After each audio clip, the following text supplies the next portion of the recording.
Good morning and welcome to this segment of the program. This is Inuarata no Sahai, and I'm here to make your day a premium value one. Now, every human being you see out there, whether as a child, whether as an adult, is a hybrid of his nature and his nurture. His nature is those biological traits he got from his parents, from his father, his mother, those biological traits that he possesses physically, that's his nature. Then his nurture is the influence and the impact from his environment, which is made up of the influence and the impact from his parents, from his worship center, from his school community, from relations, and from what have you in the environment. Every human being is a product of his nature and his nurture. And one nurture as parents that you can, equip your children with is the nurture of healthy self-esteem. Now, your self-esteem is the way you view yourself. Your self-esteem is the way you define yourself. Your self-esteem is the perception you have of yourself, is how you see yourself. And healthy self-esteem is you having a healthy view of yourself. Positive self-esteem, which is another synonym for healthy self-esteem, is you having a positive definition and perspective of yourself. Now, this positive view of yourself, this healthy view of yourself is very important at every phase of life, beginning from that tender age of, you're being a child, into teenage level, and then into a full-blown adult. You need to constantly possess, healthy self-esteem, positive self-esteem. We see so many people out there, so many children out there who possess amazing natural endowments. But because of the problem of unhealthy self-esteem they have been nurtured with over time, the best of their nature is not coming out. The best of their natural endowment is not coming out. The best of their God-given potentials, they are not coming out just because of the gap, the lacuna of negative self-esteem, unhealthy self-esteem. Our parents have been found to be guilty. Most parents have been found to be very guilty of contributing to the negative self-esteem of their children. And this morning, the focus of our conversation is on 5 ways parents contribute to the poor self-esteem of their children. 5 ways parents contribute to the negative self-esteem of their children. And the first one is through demoralizing comparison. Demoralizing comparison.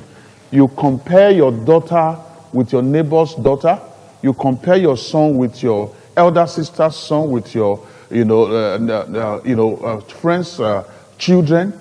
And the way you do this comparison, you engage very, deflating and demoralizing languages that further sink the child into negative self-esteem or unhealthy self-esteem. You tell the child, look at Mrs. Adeyonye's son or daughter, and you are even older than him, you are older than her.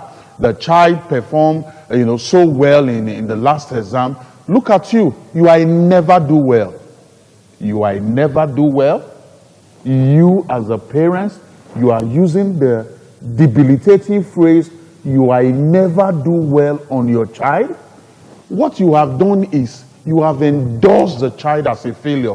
You have stamped on the psychology of the child, you have stamped him or her as a failure. Now, it is easy for the child to combat with this kind of negative phrase if it's coming from outsiders. But when it's coming from you, the father, when it's coming from you, the mother, it becomes very challenging for the child to fight that kind of negative statement, that kind of, demoralizing comparison. Because children see you as their hero, children see you as their superstar, and when such demoralizing comparison, especially engaging that kind of negative statement and the likes, like you are never do well, it becomes very challenging for the child to grow with healthy self-esteem. So demoralizing comparison is one way that some parents contribute to the negative self-esteem of their children. And when the child grows up with negative self-esteem, with unhealthy self-esteem, such a child will find it difficult to live his or her best potential. Such a child will find it difficult to maximize his or her potential. The child will grow with no self-confidence from childhood stage to adolescent to teenage to full adult. He or she will become an adult with no self-confidence, with no self-belief. And at the end of the day, this, does not help the child in any way. Then, another way most parents also contribute to the negative self-esteem of their children is through body shaming. Body shaming. You hear some parents telling their children, you are so bony, you are so skinny, your eyes is like that of a toad, like that of a frog, your ears is like that of a rabbit. You remember, you are the child's hero. I don't want to say you are the child's God in inverted commas, and the child is hearing such body shaming, comment from you, the parents, that the child's eyes like that of a frog, the child's head is, you look for one negative comment to just describe the head of the child, and you use very debilitating and negative comments, on the child's physical looks, body shaming. This will go a long way to just affect the self-confidence, the self-belief of this child. And this, at the end of the day, will not help the child self-esteem. It's going to negatively, drive low self-confidence, low self-esteem, unhealthy self-esteem in the child. And as parents, you need to watch it. Time will fail me to dig more into this thing. The third one is that you as a parent being overly protective. Now, it's your responsibility as parents to protect your children or to protect your child. But you need to also set boundaries in doing that, especially as the child grows older. Especially as the child grows older, so that you will not create an impression in the child that the environment is totally unsafe. And with that kind of impression, with that kind of mindset, the child will not have that self-confidence to go out there and live his or her life or make things happen. When you become overly protective, when the child is 14 years old, you still have to follow the child to, get some basic things. The child is already 18, 19, where in some countries, some climes of the world, such children are already, probably heading some departments in some organizations and, taking some responsibility. You are still following the child around. I had a case the other day. I was in the bank, and a woman, followed a 20 years old child or son to the bank. And she was still trying to guide the child on how to fill a very simple, basic form, there in the bank. And I was hearing the conversation between the mother and the 20-year-old son, and I just had to come in and said, okay, what do you really want to do? And I discovered that the child actually did not know what to do at age 20, when we already have some persons pursuing their master's degree at that age. This 20 years old boy is still trying to learn how to fill basic, simple forms in the bank. And if you trace it, the mother, the parents, they are guilty of such, situation whereby at that age, where the child is supposed to be, thinking of being totally independent, the child is still being taught on how to fill basic, simple forms in the bank.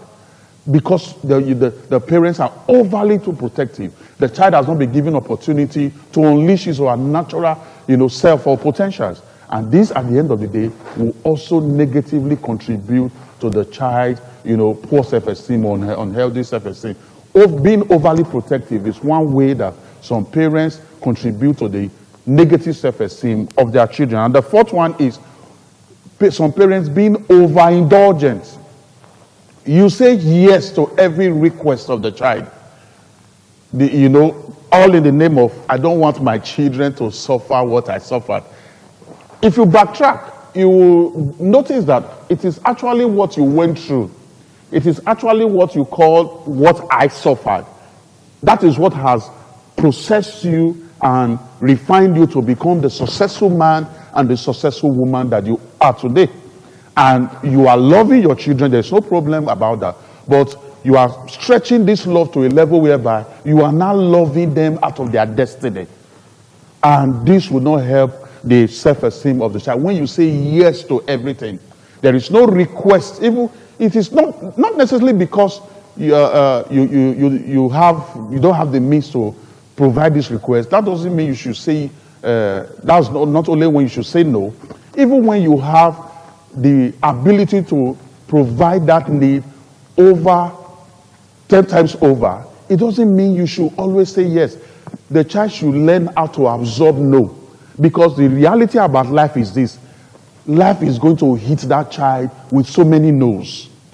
And if the child does not learn how to handle those no's from you, the parent, it may result to the child getting into some suicidal thought in the future when life starts hitting the child with so many no's. And so you need to also watch this, being overly indulgent. Then the fifth one that I will conclude with this morning is lack of physical presence support. Now, the parents that are really guilty of this is oftentimes the fathers. You know, you provide school fees, beautiful. Roof over the children's head, amazing. Food, good meal, powerful. But you are never there with your physical presence. And the child grows up without you understanding the psychological, emotional challenges and concerns the child faced while growing up. And most of these children grow up with those emotional, psychological concerns that result to unhealthy self-esteem. You are never physically there to help guide the child through homework. You are not physically there to just, bond with the child, or get to understand the child, and then be able to see how you can fill those psychological and emotional gaps and probably understand the challenges the child is going through and be able to see how you can help and nurture the child into a better person. Remember, I said at the beginning of this conversation that every human being you see out there is a product of his nature and his nurture. And it is so important, critical, that you nurture that child with healthy self-esteem, so that tomorrow the child will grow into a confident, psychologically balanced adult. And that will also speak well for you as a parent. I know profound value has been added to you today, and it's very, very important that you reach out to me so that we can take this conversation to the next level. You know, the time on live television is never enough. But with my phone number, you can always reach me. Could invite you to my office. We'll talk and see how things can be taken forward. And my first line is 080 66 86 5060. That's the number on the screen. 080 66 86 5060. The second line is 080 529 29120. Now, if you're outside Nigeria, all you need to do is to add the country code +234 80 66 86 5060 +234 80 529 29120. I'll be seeing you next week Wednesday, and when I return, I will remain the amiable Inuagata no Sakai. Your day is so blessed. Thank you.